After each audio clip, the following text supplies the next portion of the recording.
with good reason, Jeb didn't used to talk too much about George W. because a lot of people in America have some bad memories, particularly in regards to the foreign policy of the former president. But things are getting desperate. And so the Right to Rise PAC, which of course does not coordinate with Jeb Bush's campaign in any fashion, put out this ad. The first job of the president is to protect America. Our next president must be prepared to lead. I know Jeb. I know his good heart and his strong backbone. Jeb will unite our country. He knows how to bring the world together against terror, and he knows when tough measures must be taken. Experience and judgment count in the Oval Office. Jeb Bush is a leader who will keep our country safe. Jeb Bush. Right to Rise USA is responsible for the content of this message. I love that they technically can't coordinate these super PACs with the campaigns, and yet the brother of the presidential candidate, who used to be the president, is in the ad.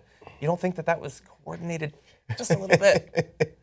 Oh, we have such rigorous restrictions on the spending of money and Doesn't your speech. blood just run cold when you hear Bush, who got us into this entire mess, thousands and thousands and hundreds of thousands of people dying and trillions of dollars spent? My blood runs cold when I hear him talking about protecting this nation, prepared. It's as though I go back in my mind. Well, you hear terror, and you think about that time again.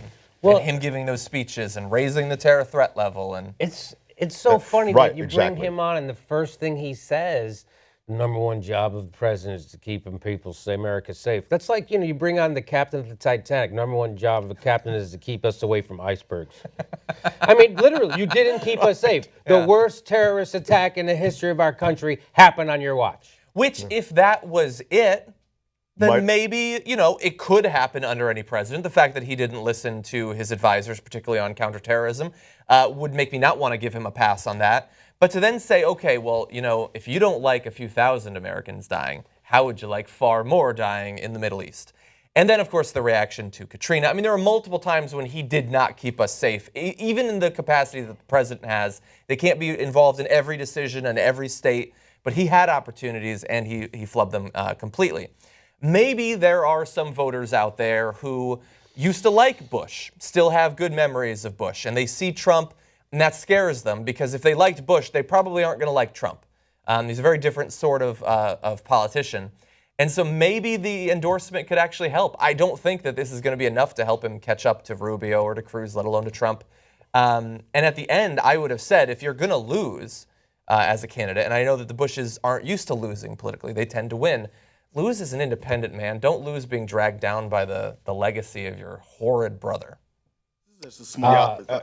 Of course you're right. And I'm astounded that this would be the tack you take. Now, having said that, I'm also astounded at how much hay they've made about in regard to going over there and kicking ISIS's ass. Yeah. I mean, it's as though when Obama won, this was a war-weary America. We wanted it over. We knew it was a mistake. We knew it as a nation. It was before it even started, we thought it was a mistake. But then certainly by the time that Obama won, we were war-weary. Yeah. They hit the war chord so hard in all of these debates that it makes me wonder if, in a sense now, when you watch that George Bush spot, you're thinking, yeah, maybe this will resonate, because they seem to, somehow, the GOP electorate seems to have a short memory on all of this. And maybe they feel, hey, let's go over there and really kick some ass this time. And that's, I would say, why the candidates have spent so much time in all these debates, regardless of what the debates are supposed to be about, bringing it back to ISIS.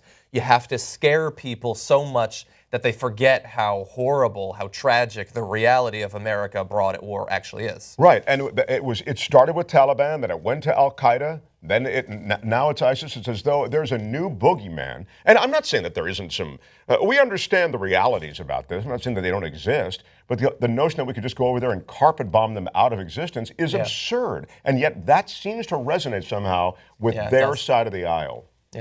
Yeah, resonate on their side of the aisle. And honestly, I would argue that the little that we've heard of specifics from either Bernie or from Hillary in terms of what they would do doesn't seem all that dissimilar from what Obama would do. And I would say that what Obama is doing sounds very similar to what most of the Republican candidates are. They say his strategy is terrible, but then they articulate his general strategy in regard to both Syria and ISIS. I would also say, though, to be fair, and by the way, I don't support it at all, but I'm saying he seems to kind of like to wade into things. It's sort of the old Democratic way, right? And where there's an escalation that's sort of more wading into battle, whereas at least in their rhetoric, they're about full speed ahead with battle. That's true.